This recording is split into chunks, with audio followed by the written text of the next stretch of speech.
headquarters in Italy, General Mark Clark, commander of the Allied Fifth Army, inspects troops of the Brazilian Expeditionary Force, now under his command.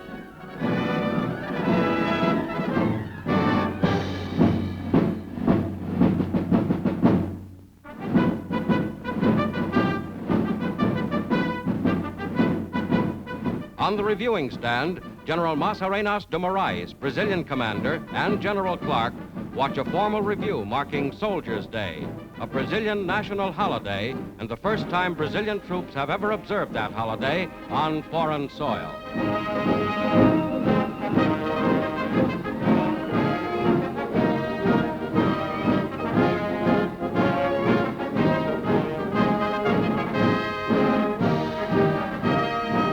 The Brazilian Expeditionary Force is now undergoing final intensive combat training preparatory to going into action side by side with their allies in the Fifth Army.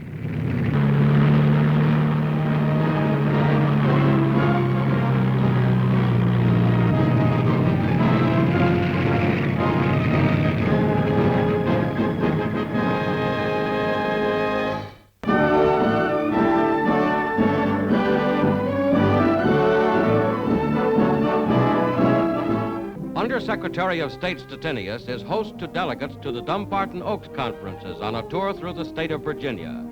An informal picnic lunch is enjoyed by members of the American, British, and Chinese delegations as after a week of concentrated work at Dumbarton Oaks, they move out of doors for a brief moment of sightseeing and relaxation.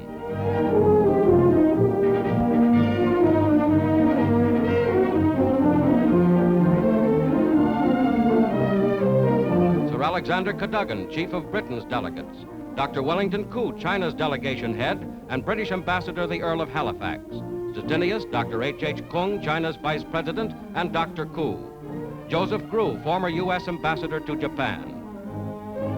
The delegates visit Monticello, historic home of Thomas Jefferson, author of the Declaration of Independence and third President of the United States.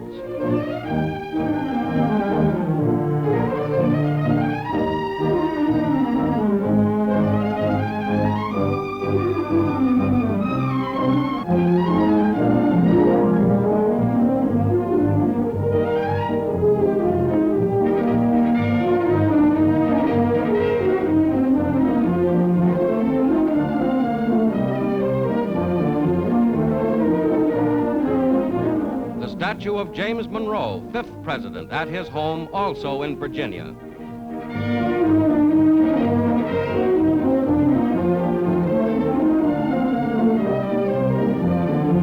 A day in the Virginia countryside for statesmen of the United Nations upon whose shoulders rests heavy responsibility in the outlining of post-war security.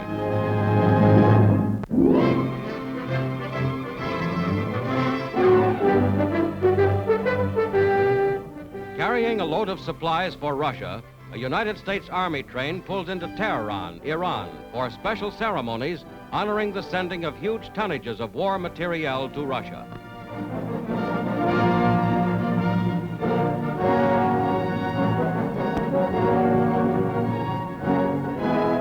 American General Theodore Osborne of the Persian Gulf Command breaks a bottle of vodka over the powerful diesel locomotive.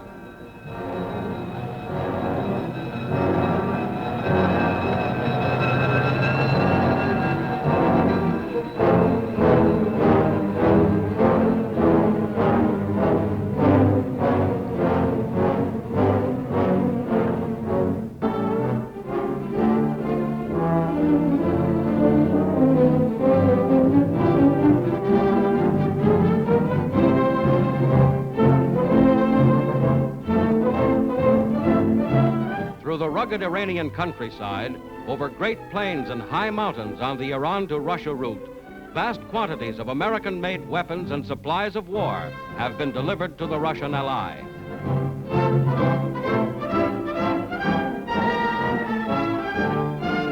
The freight yards of Tehran are a vital junction between the American and Russian war machine.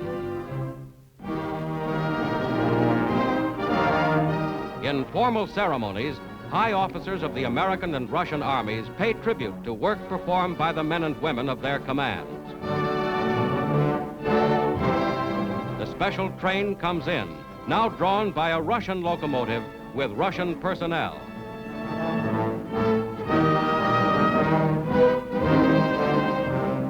Major General Donald H. Connolly, commanding general of the Persian Gulf Command, officially turns the cargo over to the commander of Soviet forces in Iran, General Ivan Kargin.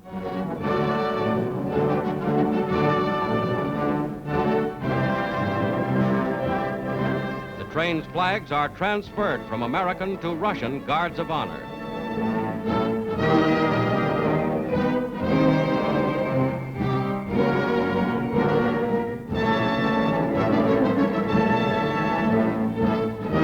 General Connolly congratulates the Russian girl fireman, Valentina Vervahova, a veteran of this vital railroad route, which has played an invaluable role in supporting and supplying the great Russian offensives.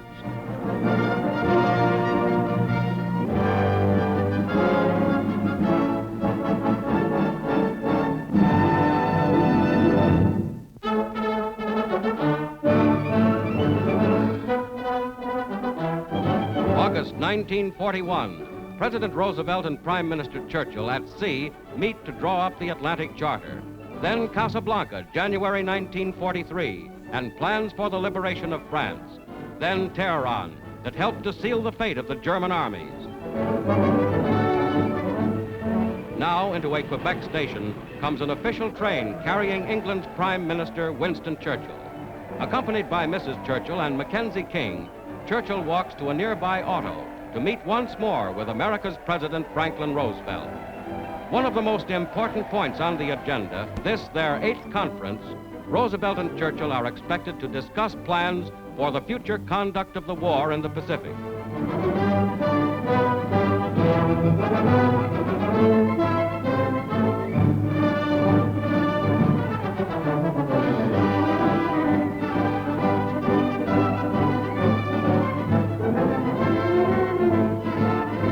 The American and British leaders proceed to the historic Quebec Citadel, where they last met 13 months ago, on the Citadel parade grounds. With Allied troops on German soil, Roosevelt and Churchill prepare for one of the most significant of all their conferences.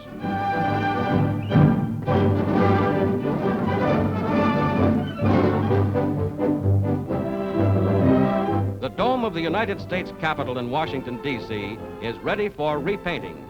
Every 4 years, steeplejacks and painters perform this big and difficult job, swarming over the dome of the soaring structure which houses the Congress of the United States.